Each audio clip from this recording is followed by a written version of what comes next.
Hi, this is Roger, thanks for dropping by. This is everything in bloom on the 8th, on the 10th. I think we've only ever been 2 days late once before, but having both weekend days away has just thrown me out basically. And before I start filming, I just want to mention that there is a new bonsai video on the bonsai channel that I will put a link to at the end of this video. I mean, there would be quite a lot of people possibly that went across and subscribed when I originally asked, and may not have gone back or didn't switch notifications on. So when I put a new bonsai video up on the other channel, as they're separate now, I'll mention it. That's all I want to do. The other thing I would mention as well is that if you haven't popped across, this video will give you an ideal opportunity, because at the end there's a link, you know, a video link. If you click on that and go across, you could at least subscribe while you're there, and then if you're not interested in the bonsai stuff, just come out again basically. I'm desperately trying to get that channel to grow. Not doing bad, we're heading up towards 500 subscribers. I've got to get to 1,000, and my watch hours, that's the hard bit, that's got to get up to 4,000 before I can monetize, and that's a long way off I suspect, but nonetheless we're heading up towards 800 watch hours, so 800 compared with 4,000 doesn't sound too bad, does it? So it's on its way, it just needs those, you know, continuous help. And if you think it's difficult getting an orchid channel going, there's a lot less bonsai people around than there are orchid people. So it's going to be even harder, I suspect. But I'll give it a go. Try once, can't you? Right, everything in bloom on the 8th. I've got what's in bloom, which is dotted around all over the place. But I also have a first-time bloomer species that's buried at the back that I will have to get out. And like an idiot, I've started filming before I've got it out. So there'll be a little break while I get that one sorted out. There's also there's a Dendrobium with a single bloom on it that's quite small. And again, I can't film that where it is, so I'll get that one out at the same time. Right, we've got a yappy dog now, haven't we? Okay. Had all morning to start up, so I'm going to go around the other way this time. So we're starting off with this this Nobly type. This is Dendrobium Comet King. These are nice blooms and they are lasting very well. So to be a perfect set of colours for me, the yellow in the middle would need to be a bit brighter perhaps, but if that yellow butted up against the purple, it might not work. But with that pale, it's virtually a very, very pale yellow band around the edge, it breaks the two colours, which for me that works. That's good stuff. And then coming round here we've got my Dendrobium Victoria Regina, which is looking good. You've got many clusters. I mean, there's very few buds left to open now. All the clusters are sort of got at least some buds open now. And I've certainly never had anywhere near as many blooms as that before. Nowhere near. And then up here, there's the these are the outcasts. These are not part of the club. This is the club down here, and this lot of the outcasts. That just happens to be a very long cane that I grew last year, which I didn't expect to bloom yet, but it is. And then we've got our Oncidium type. I think it might be a Willsonara, but it looks incredibly like tiger tail. It's always difficult to tell, but this is a good strong colour that will fade. As you can see, this, if you just look at the difference between that bloom and look at the colour of the lip, yeah, that one's fading to a creamy colour. This one is a pale yellow, and if we come round the corner to the recently opened ones, they're a deeper yellow. And eventually, those yellows, the pale yellows, certainly on the lip, will fade virtually to white. So it's a real colour changer, that one. And then up here we've got my Pabstia Yugosa, or Jugosa, depends whether it's a Spanish J or not on the front. These are still looking good. It's doing okay. I don't remember them lasting that well last time. Wobbly lip on this one. trick for the pollinator. They land on there, lose their balance because of the wobbly bit, and bump into the polliner, which are just above, and then take it somewhere else. Now my apple blossom's on its way out, but I'm not sure it is. I've got a feeling this bloom might, yeah, that's what's happened, I think. It's been knocked. So the 3 that are left are not going over at all. I think it was just that one's got knocked and separated from the main flower spike. So that's still looking good at the moment, despite only having 3 left. 3's better than none. And then coming down here we've got our Silogenie Nitida. Now these are very attractive blooms that warrant a closer look if I can. You know what this camera's like with me wobbling about all over the place trying to get it to focus. But they are very, very attractive blooms. The patterning and the colour. It's the distinct gold yellow with that red outline, I think, that does it. Yeah, so that's that one. And then coming over here, what have we got? Jenkins's eye's gone now. We've got some work to do on that soon. Coming over here, we've got the Epidendrum.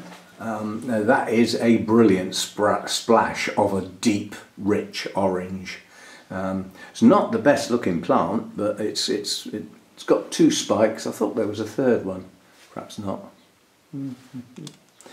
Well, only 2 I can see at the moment anyway. So, but nonetheless they last ages, because you can see in the centre there's new buds. So it keeps pushing up new buds from the centre, and eventually, as the blooms get to their final age, the ones at the bottom drop off, and the new ones still keep coming out the top. So they stay in bloom a very, very long time. So that's that one. Then we've got the other Nobly type that was completely misnamed, because that should have been shades of orange, yellows and reds. That should have been a stunning bloom. Now it's still an attractive Nobly type nonetheless, but it's not what it was meant to be. It's not why I took it, if you see what I mean. So it's a little bit annoying, but labels get muddled, you know. They can get muddled before you even buy it, let alone after. That was one of Jeff's plants, that one. And then we've got my Miltoniopsis primary cross between Vexillaria and Phalaenopsis. There's another Miltoniopsis with some buds on, but they seem to have slowed. They don't seem to be pushing up as fast as I thought they would. But these are very attractive, very attractive. And then round here we've got Dendrobium Nester with its few blooms. Again, a few is better than none. But the richness of the colour on this is stunning, and these are highly fragrant. They smell of squashed fresh raspberries, and it's not open to debate, that's what they smell of. People come up with some weird and wonderful different things, but hopefully next year, the fact that we've got 2 strong growths pushing on now, providing nothing else happens to stall the plant, we should get 2 full-size canes next year. And then instead of just 6 blooms, which is all I've got, we should get blooms over the full length of a full-length cane, which will be good. Come on, you're causing a delay here. Soon. Right, then we've got our little, sorry, I'm going to have to move this. We've got our little mounted Phalaenopsis here, Sogogotris. I think it does actually have a name. Again, very attractive small Phalaenopsis blooms. So not everything has to be big, does it? But lovely patterning, combination of colours, very attractive. And then coming over here, the Oncidium type with no name is fading to nothing now. The colours have just washed out completely, and the spikes are going over, so I'll be taking those off. That needs a repot. It's in that coir stuff, so it's got to come out, and now's a good time. Get the spikes off. There's no point in leaving them on any longer. They've lost all their colour and their attractiveness, so we'll get that repotted soon. We do have some repots to do. And then coming down here, the one that was difficult to film last time because the blooms were down here, the other blooms have opened now. So we've actually got some blooms up here to see. Well, very attractive these are. See if I can get it to focus close in. Very attractive blooms. And that's Dendrobium cariniferum, I think it is. Right, now we'll have to move this again because I've got to get in behind it now. Right, now coming round here, Dendrobium infundibulum looks like it's finished, but it hasn't. Unfortunately, I can't film the one that's still new because that one opened 2 or 3 weeks after the others. So it is still in bloom, I just can't get at it. It's far too tall. Far too tall. And then coming round here, we've got this lovely Masdevallia that I got from Mick's Masdevallias.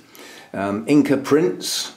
Now got 2 blooms actually open at the same time. I did have 2 before, but the stem on one of them just wasn't strong enough to hold the bloom. It kinked.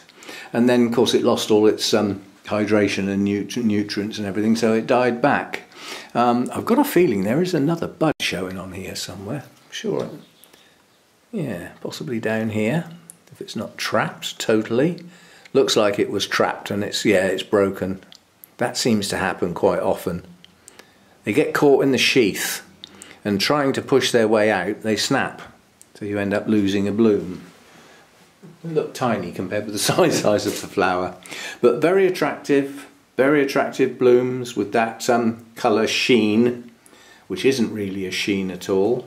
It's actually tiny little hairs, tiny little purple hairs, and they look like the bloom has a sheen on it, which it isn't really. And then we've got our new acquisition. What? A Cymbidium? Yes, a Cymbidium. Now, Cymbidiums this size that are not going to take up the whole grow room might in the future be considered. Might. I'm not saying I'm going to start growing Cymbidiums. I've already got one. That's gone outside quite a few days ago now.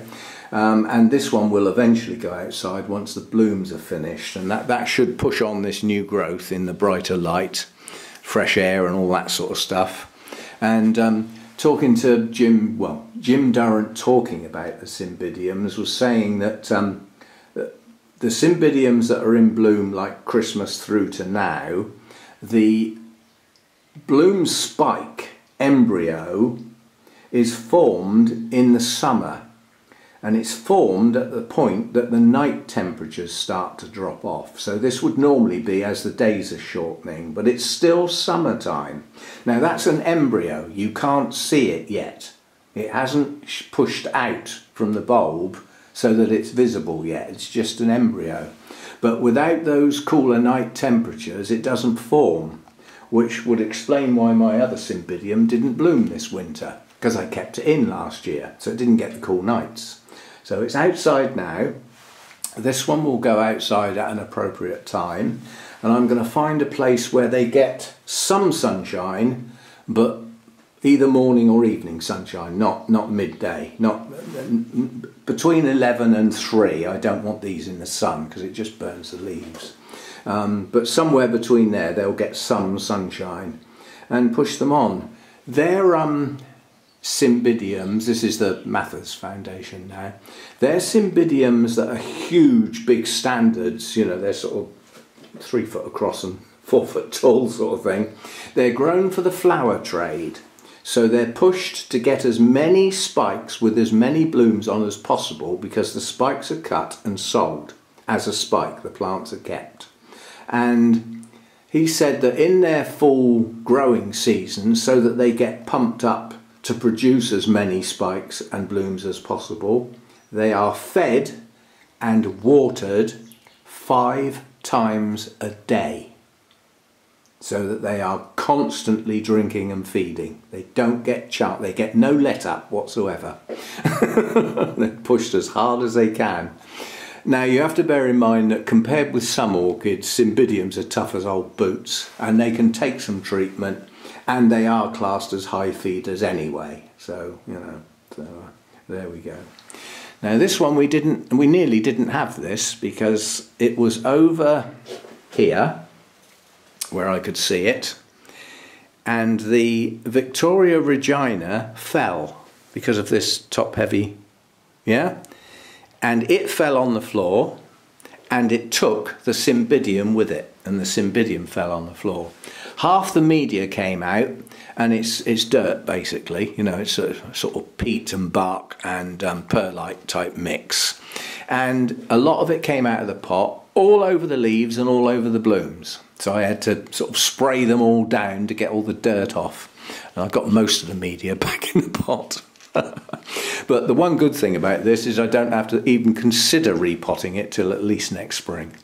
It's a 2-year-old plant that was put in a new pot to bloom, and it's done it. So it's relatively new in that media, and the latest new growth has got plenty of room to expand up against the side of the pot.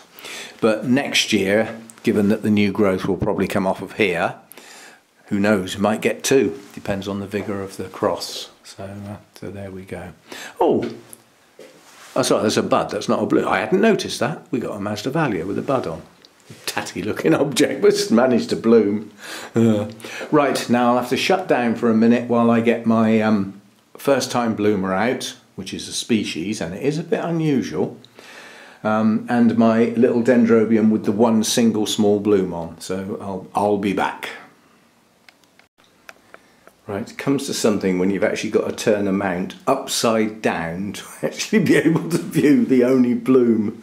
But it is small, and it's on a dangly cane, and the bloom faces away from the mount. So if I hang the mount up like I would normally do, we'd be looking at the back of the bloom and we wouldn't be able to see it. Now, I don't know how close I'm going to be able to get handheld, but I will do my best because these are tiny. They're worth it. Hopefully that's going to be sharp. Beautiful colours, lovely deep orange and a very deep red lip. So that's that one. I'll have put pop-ups up with the names because although I remember most of them, I don't remember all of them. And now we've got this, and this is, of course it is, Anachelium pachycephalum, it says there. And I believe that is what would have been a Prosthetia, possibly, or even an Encyclia that's been reclassified, because I think that's one of those new genus that's been invented. Now this is a species, and it doesn't look much. From a distance it looks bleh. But it's another one of those that warrants a closer look if I can get this to focus on it.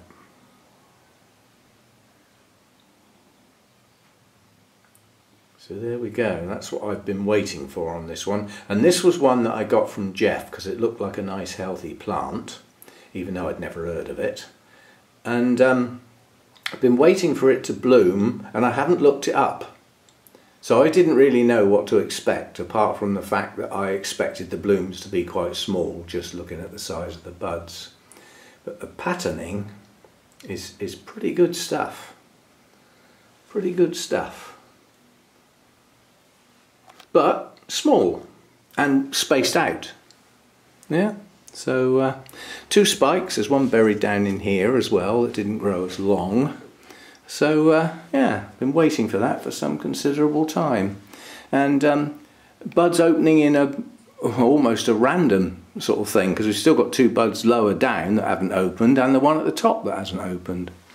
Over here, just the top one that's sort of straggling left behind. So there we go. Quite attractive. The markings, you have to be very close to see the markings, otherwise from a distance they just look like dots, but they're not. There's more to it than that. I'm quite impressed with that, even though I need a magnifying glass to truly appreciate it. But yeah, I took that from Jeff because it looked like a strong, healthy plant. Typical thinner leaves. That had some scale on it, that leaf. Permanent damage. As soon as they bite through the surface is gone because there's not enough substance to the leaves to withstand it. So their damage is permanent. But it's growing okay, and last two growths last year started to put spikes up and aborted. So obviously it wasn't strong enough. That probably didn't have a good enough root system. Whereas this year it's got its strength and we've got our two spikes. So at least we know what it's like now. Okay, so yeah, coming up at the end will be the link to the latest bonsai video. It's a long one. It's starting last year sometime. I went to a wet heathland to see if I could find a pine bonsai to collect and bring back and sort of start from scratch. And we found one, and I've revisited it several times. So it's been filmed in the wild, in its place on the side of the path. And this morning we visited it in the dark. We couldn't film. Now, if that had been a moonlit night, I could have filmed. But as it happens, it wasn't. So we lost the path a couple of times. I had to get my phone out and turn the flipping phone on to find the path again. It was darker than I expected it to be, let's put it that way. Cloudy, cloudy sort of moonless night. Anyway, found the plant okay, and this is the video of, getting it home, sorting the roots out, initial branch selection and that sort of thing. And the link's coming up now at the end of the video. And if you haven't even visited my new bonsai channel, and could you please just do me a favour, go down that link and subscribe to the channel for me, even if you never go there again and I've got no intention of watching the video. Let's just try and get this channel, up and running, up to the point where, it can earn me a bit of extra money. Every little helps. So if you would do me the favour and at least go and subscribe. If you don't switch on notifications, you won't get pestered being told every time I post a video. Just bumps the numbers up and YouTube sees the channel growing, which is the important bit. And obviously if you're interested, then, stay behind, watch the video through, watch some of the others on the channel. It's a new channel, there aren't many videos. It's not like this orchid channel where there's hundreds and hundreds and hundreds going back however many years it is. This is a new channel, so it's all up and coming. So do us that favour if you would, please. And if you're thinking about doing that and you're not subscribed on this channel, come on. See you next time. Bye for now.